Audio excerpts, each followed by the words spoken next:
Hello everyone.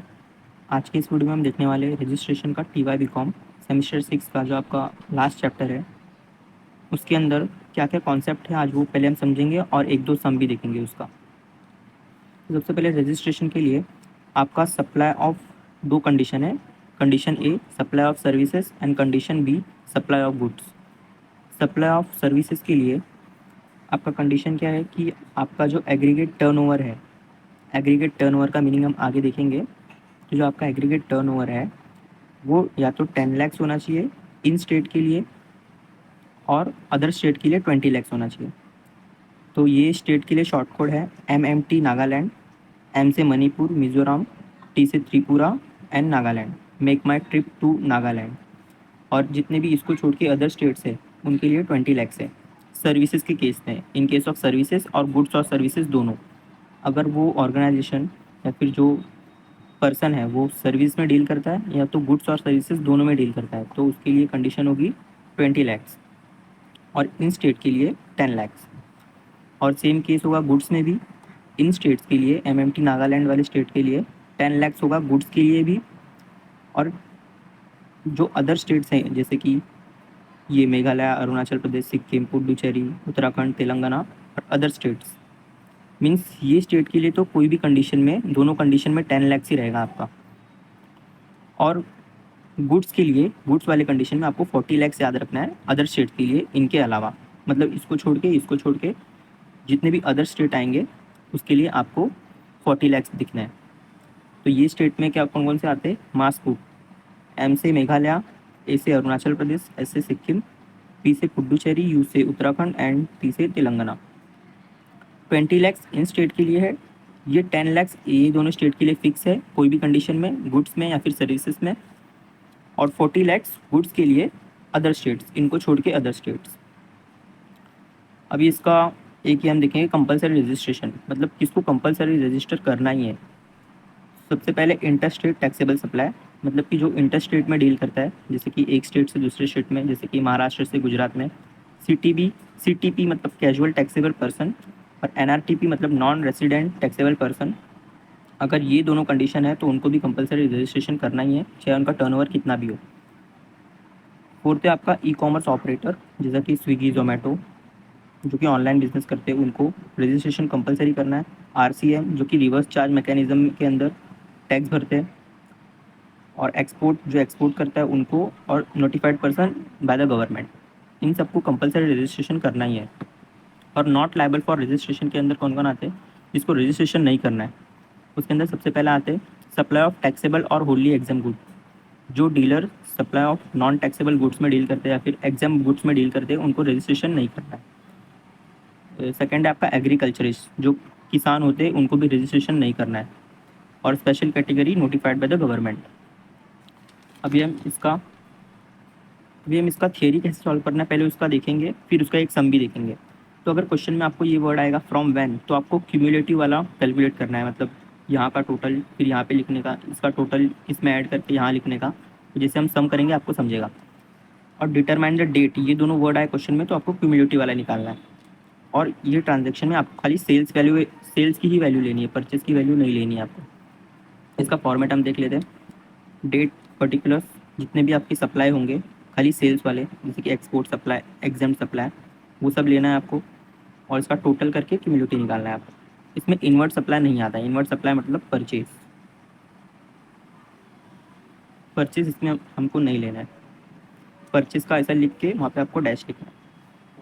अभी इसका एक हम सम देखते हैं तो आपको अच्छे से समझेगा। ये रजिस्ट्रेशन का सम है, आपको एग्जाम में ऐसे सम आते हैं 10 मार्क्स के लिए। मिस्टर के is a new dealer from the following information, find out which day will be liable for registration under the GST। सबसे पहले हमने क्या देखा था, इसके अंदर खाली सेल्स की वैल्यू लेनी है, परचेज को कंसिडर नहीं करना है। और हमको बताना है फ्रॉम विच डेट, यहाँ पे लिखा है फ्रॉम विच डेट, तो हमको क्यूमुलेटिव निकालना है इसका। तो इसका आंसर देखेंगे, पहले हम इसका सॉल्यूशन लिखेंगे, कंडीशन लिखेंगे यहाँ पे rule. A person is liable to get registration under GST if the aggregate turnover exceed 40 lakhs. 40 lakhs क्यों कि ये इसमें कुछ स्टेट मेंशन नहीं किया है तो हम 40 लैक्स लेंगे। और सेल्स है मतलब गुड्स वाला कंडीशन है, तो गुड्स वाली कंडीशन के लिए क्या था 40 lakhs. During the financial year aggregate turnover include taxable and exempt supply, calculation of aggregate turnover. अभी एग्रीगेट टर्नओवर में जितने भी चीज़ आते हैं वो हम यहाँ पे टोटल करेंगे उसका। पहले सबसे पहले सेल्स वाली कॉलम को ही देखना है, यहाँ से ये टैक्सेबल और टैक्स फ्री वाले को। तो यहाँ पे हम डेट का कॉलम लिखेंगे as it is taxable and tax free. इसका टोटल लेंगे 16 लाख प्लस 1,40,000, 16 लाख प्लस 1,40,000, 17,40,000। फिर इसको इसके टोटल में ऐड करना है आपको 5 lakh plus 11 lakh plus 5 lakh plus 11 lakh 33,34,000, 33,40,000, 33,40,000। ऐसे आपको हर एक ईयर का ऐड करते जाना है। आपको यहाँ पे एक टोटल का भी कॉलम बना लेना है ताकि आपको बार बार ये 2 बार प्लस ना करना पड़े। आप यहाँ पे टोटल के कॉलम बना लो, यहाँ पे दोनों को ऐड करके फिर उसका टोटल करते जाओ। जहाँ पे इसका 40 लाख पूरा हो जाएगा उस डेट को इसको रजिस्ट्रेशन करना है। जैसे कि इस कंडीशन में इसका 40 लाख यहाँ पे पूरा हो रहा है 2 मई को। तो यहाँ पे इसका आंसर आएगा as the aggregate turn over exceed 40 lakhs on 2 May is liable to get registration under the GST act on 2 May. इतना करने का आपको 10 मार्क मिलेगा। एक और सम देख लेते हैं हम इसका। अभी हमने देखा था गुड्स वाला, अब हम देखेंगे सर्विसेज वाला। Jain is a dealer with intrastate supply of goods and services, जिसका कंडीशन क्या है 20 lakhs उसका होना चाहिए as a place of business in India and furnish the following information. Sale of taxable good by head office located in Mumbai. Goods and services, यहाँ पे दोनों condition, आपका फर्स्ट वाला कंडीशन जो कि गुड्स एंड सर्विसेज दोनों के लिए होता है। गुड्स वाला सिर्फ गुड्स होगा तो 40 lakhs and goods and services होगा तो 20 lakhs, और सिर्फ सर्विसेज भी होगा तो भी 20 lakhs। मतलब सर्विसेज आया तो 20 lakhs से आपको कंसिडर करना है। Sale of taxable goods by head office located in Mumbai, ये आएगा आपको एग्रीगेट टर्नओवर में लेना है।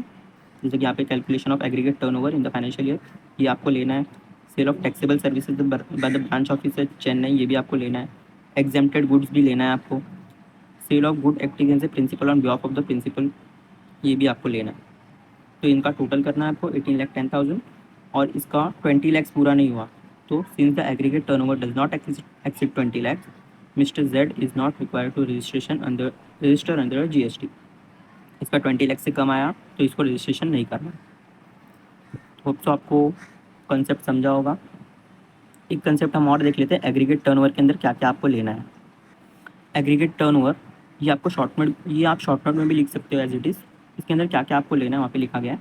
एग्रीगेट टर्नओवर, इसका सेक्शन है under section 2 subsection 6, all taxable supply excluding the value of inward supply. Inward supply मतलब मैंने बताया था परचेज को छोड़ के आपको जितना भी सप्लाई होंगे सबको कंसिडर करना है, चाहे वो एग्जेम्प्ट सप्लाई हो, चाहे वो एक्सपोर्ट ऑफ गुड्स हो, इंटरस्टेट सप्लाई हो, of the person having same PAN to be computed on all India basis.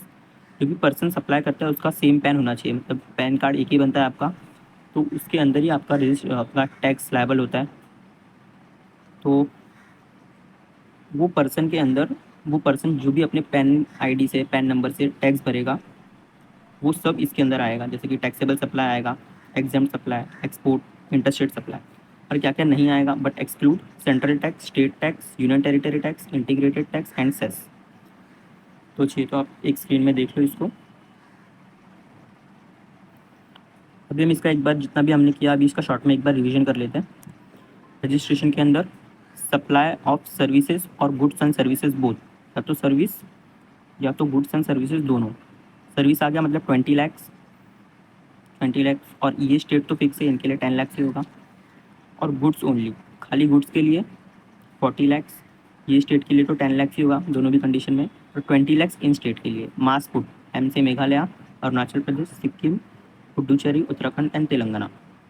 इसको कंपलसरी रजिस्ट्रेशन करना है। इंटरस्टेट टैक्सेबल सप्लाई, ये आपको शॉर्टकट में आ सकता है, आपको सम्स में नहीं करना है, आपको शॉर्टकट में आ सकता है। ये भी आपको शॉर्टकट में आ सकता है ये वाला पार्ट, कंपलसरी रजिस्ट्रेशन का and not liable for registration का। तो कंपलसरी रजिस्ट्रेशन किस को करना है, interstate supply of taxable goods, CTP, NRTP, e commerce operator, RCM में जो चार्ज करता है, और नोटिफाइड पर्सन एंड एक्सपोर्ट। और not liable for registration non taxable supply और wholly exempt goods, agriculturist and special category notified by the government. तो आपको ये एक्सप्लेनेशन समझा होगा रजिस्ट्रेशन का। अब नेक्स्ट वीडियो में हम कुछ और चैप्टर्स देखेंगे जो कि इंपॉर्टेंट चैप्टर्स हैं। तो आप प्लीज़ चैनल को सब्सक्राइब करो, और एक पेपर भी हम शायद टाइम मिले तो पेपर भी एक सॉल्व करेंगे, अपने फ्रेंड्स के बीच शेयर करो। और